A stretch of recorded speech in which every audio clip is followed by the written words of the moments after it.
අද Revit architecture ගැන පොඩි ඉන්ට්‍රොඩක්ෂන් එකක් දෙන්න හදන්නේ. මේකේ ඇත්තටම කියනවා අනිත් softwares වගේම තමයි අපි මුලින්ම Revit shortcut එකේ double click කරලා open කරන්න ඕනේ. එතකොට මෙන්න මේ වගේ screen එකක් එනවා. මේක ඇත්තටම දැන් ගොඩක් වෙලාවට මේක වැදගත් වෙන්නේ අපිට අපි හිතුවොත් ඉංජිනේරින් ෆීල්ඩ් එකේ ඉන්න කට්ටිය. එහෙම නැත්නම් ආර්කිටෙක්චරල් ඩිසයින් කරන කට්ටිය.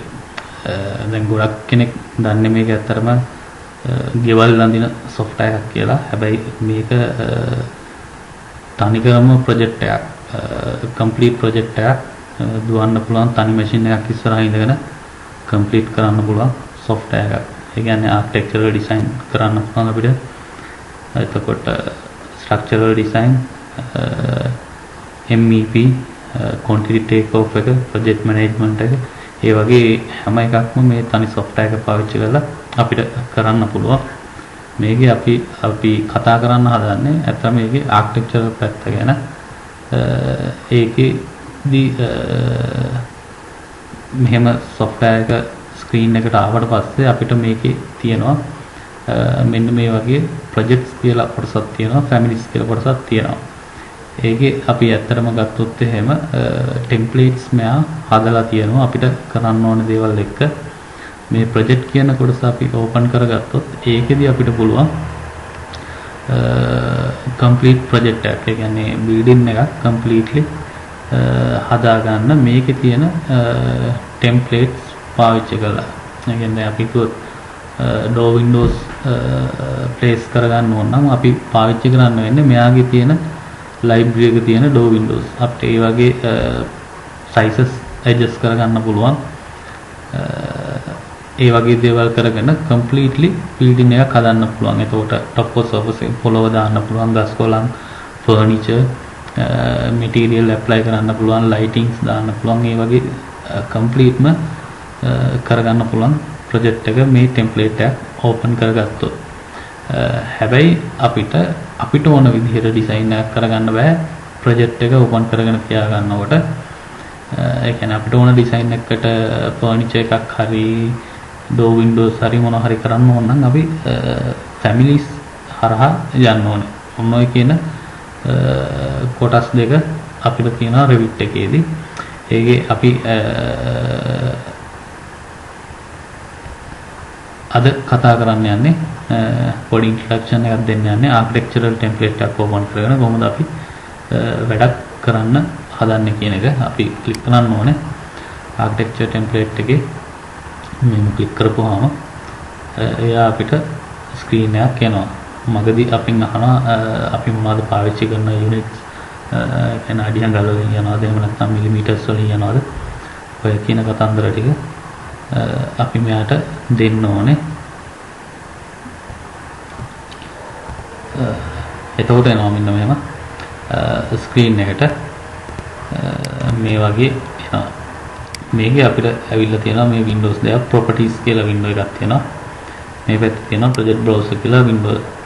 මේ Windows දෙක අපි Revit එකේ වැඩක් කරනවා නම් අනිවාර්යයෙන්ම ස්ක්‍රීන් එකේ තියෙන්න ඕනේ. මේ දෙක පාවිච්චි කරලා තමයි අපි project එක complete කරන්නේ. ඊට පස්සේ මෙතන මේ තියෙන architecture, structure, systems මෙන්න මෙහෙම මේ කියන tabs වල තියෙන ඒවා පාවිච්චි කරලා අපිට machine and sites project එක develop කරගන්න අපිට අත්‍යවශ්‍ය මේ software එක පාවිච්චි කරලා building එකක් develop කරගන්නකොට ගොඩක් වෙලාවට දැන් ඔයා draftsman කෙනෙක් හරි technical officer කෙනෙක් හරි engineering පැත්තේ ඉන්න architectural මොනවා හරි designer කෙනෙක් හරි නම් මේ වෙනකොටත් දන්නවා අපි AutoCAD වගේ softwares පාවිච්චි කරලා plans අඳිනවා. අපි හිතන්නකෝ council drawing එකක් හරි කරන mode එක කියලා.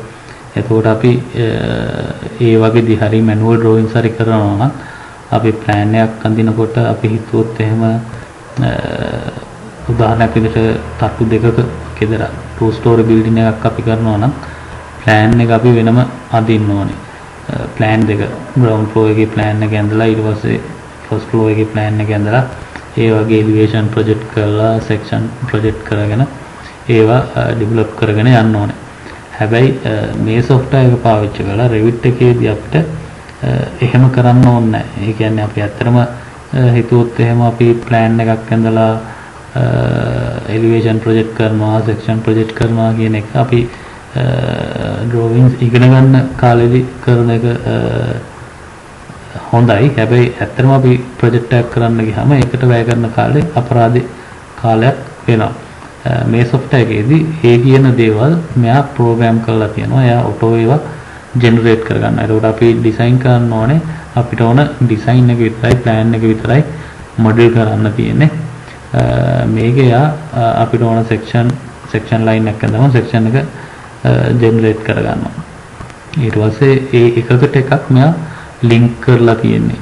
ඒ නිසා කියන්නේ අපි මොකක් හරි revision එකක් යනවා නම් දැන් හිතන්න අපි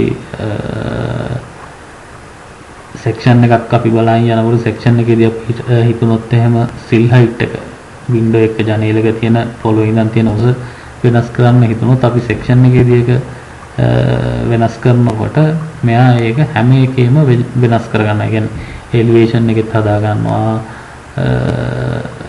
section අනිත් section වලත් හදනවා. ඒ හැම එකකම door window schedules අරන් තියෙනවා. ඒ schedule එකෙත් ඒ විස්තර වෙනස් කරගන්න හැම එකෙම වෙනස් වෙන. ඒ කියන්නේ අර human errors කියන ඒවා මෙයා අඩු කරලා දෙනවා. අපේ අතින් වෙන්න පුළුවන් වැරදි මෙයා program කරලා තියෙන නිසා link කරලා තියෙන එකිනෙකට එක ඒ වෙන්න පුළුවන් වැරදි අඩු කරලා තියෙනවා මේකෙන්.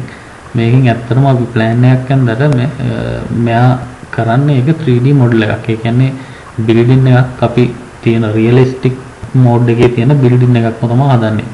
ඒ කියන්නේ object wise තමයි යන්නේ. මේක ඇත්තටම drawing එකක් නෙවෙයි model එකක් මේකදී කරන්නේ. ඒ කියන්නේ අපි wall එක අඳිනවා නම් අපි සාමාන්‍යයෙන් පුරුදු වෙලා තියෙන්නේ drawing එකක් කියපුවම wall එකක් අඳිද්දි lines දෙකකින් wall එකක් කියලා හිතන්න. හැබැයි එහෙම නැහැ. මේක අඳින්නේ object එක. wall එක නම් wall එක. door එක නම් door එක object එකක් විදිහට ඒකට place කරනවා. windows නම් windows, staircase නම් staircase. ඒ වගේ මේ තියෙන හැම item එකක්ම item එකක් විදිහට තමයි අපි පාවිච්චි කරන්නේ මේකෙදි. ඒ වගේ වැඩක් කරගන්න පුළුවන්. මම මේ වීඩියෝ එකෙන් මෙතනින් ඉස්සරහට වැඩක් කරන විදිහ කතා කරන්න බලාපොරොත්තු වෙන්නේ නැහැ. අපි ඊගා වීඩියෝ එකකින් ඉඳන් ක්‍රමෙන් ක්‍රමයට කොහොමද අපි බිල්ඩින් එකක් ඩෙවලොප් කරගන්නේ කියන එක step by step කතා කරන්න බලාපොරොත්තු වෙනවා.